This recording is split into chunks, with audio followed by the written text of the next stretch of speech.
Doctor, మీరేం కంగారు పడకండి. రిపోర్ట్ చెక్ చేసి చెప్తాను. మీతో పాటు ఎవరొచ్చారు? మా భూమి డాక్టర్. సరే, మీరు వెళ్ళి తన్ని లోపలికి రమ్మని చెప్పండి.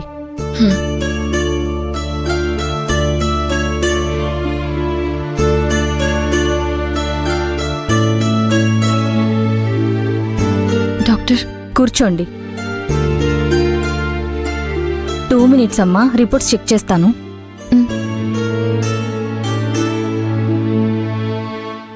భగవంతుడా, ఒక్కసారి నా వల్ల జరిగిన పొరపాటుకి మా వదిన అమ్మతనానికి దూరం అయింది. ఈ పరీక్షలు చేయడం వల్ల మళ్లీ తల్లయ్యే అవకాశం ఉంది అంటున్నారు. మా వదినకి అమ్మ అని పిలిపించుకునే అదృష్టాన్ని ప్రసాదించు తండ్రి. అమ్మతనం లేని ఆడది జీవితాంతం చేస్తూ బతకాలి. అందరి మంచి కోరుకునే మా వదినకి ఆ కష్టం ఎప్పటికీ రాకూడదు. ఈ పరీక్షలు ఎలాగైనా ఫలించేలా దీవించు స్వామి.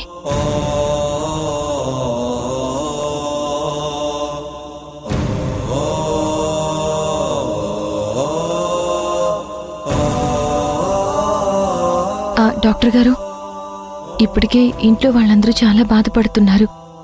ఈ విషయం తెలిసిన దగ్గర నుంచి ఎవరూ ప్రశాంతంగా లేరు. మా వదిన ఎన్నో సంవత్సరాల కల ఈనాళ్లకు తీరింది అని ఇంట్లో వాళ్ళందరూ సంతోషపడుతూ ఉండగా ఇలా జరిగిందని మాకు మొన్ననే తెలిసింది. మీరు ఫలితం ఉండొచ్చు అని చెప్పిన మాట విని మాకు కొంచెం ధైర్యం వచ్చింది. మీరు చెప్పే మాట మా కుటుంబం మొత్తానికి ధైర్యం. డాక్టర్ గారు, దయచేసి నిజం చెప్పండి. అవకాశం ఉందా? మా వదిన మళ్ళీ తల్లి అవుతుందా? అన్ని టెస్టులు చేశామమ్మా. ఆ టెస్ట్ రిపోర్ట్స్ని బట్టి చూస్తే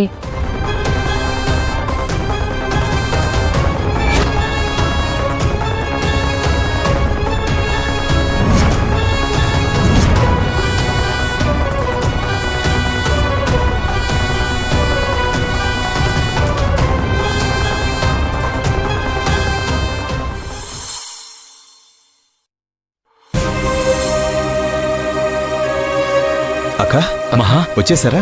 అమ్మా భూమి, ఏమన్నారు? ఏదైనా శుభవార్త చెప్తామని ఎదురు చూస్తున్నావమ్మా.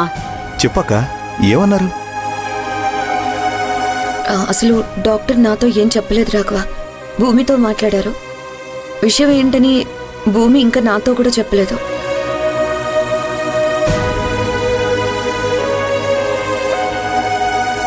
భూమి, డాక్టర్ గారు ఏం చెప్పారు?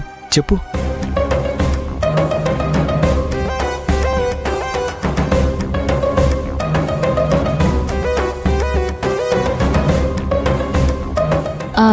మీరు బాధపడాల్సిన అవసరం ఏమీ లేదు. వదిన మళ్ళీ గర్భవతి అయ్యే అవకాశం ఉందని చెప్పారు.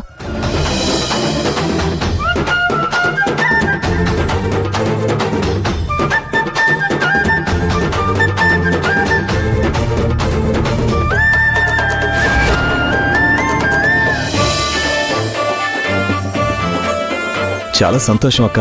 మీరు మంచి వార్తతో వస్తే అందరం అరుణాచలం వస్తామని మొక్కుకున్నాం. మన అందరం కూడా వెళ్దాం. ఆ దేవుడికి మనస్ఫూర్తిగా కృతజ్ఞతలు తెలుపుకుందాం. అవును రాఘవ, తప్పకుండా వెళ్దాం.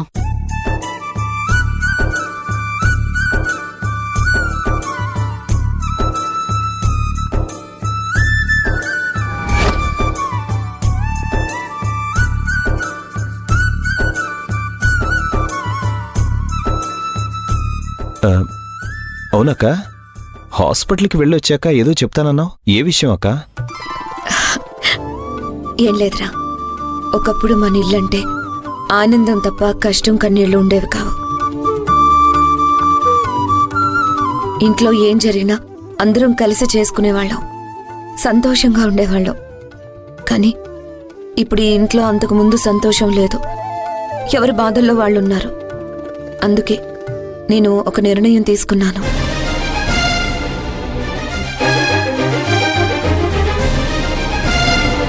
ఏంటక్క అది? త్వరలో ఎలాగో మీ ఇద్దరు పెళ్లి రోజు వస్తుంది కాబట్టి అది మన ఫంక్షన్గా జరుపుకుంటే ఇన్ని రోజు ఇంట్లో ఉన్న చిన్న చిన్న బాధలన్నీ మర్చిపోయి అందరం మళ్ళీ మామూలు మనుషులు అవుతామని నాకు అనిపిస్తుందిరా.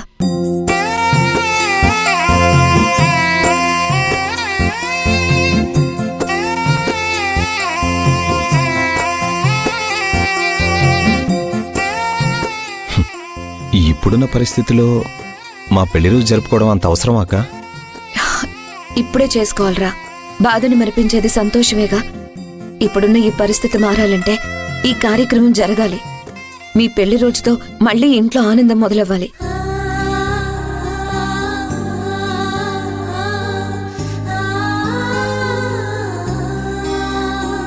ఈ పరిస్థితుల్లో అవసరమా అని మీరు కాదంటారని ముందుగా మీ దగ్గర మాట తీసుకుని వెళ్ళాను. నాకిచ్చిన మాట తప్పుతారా?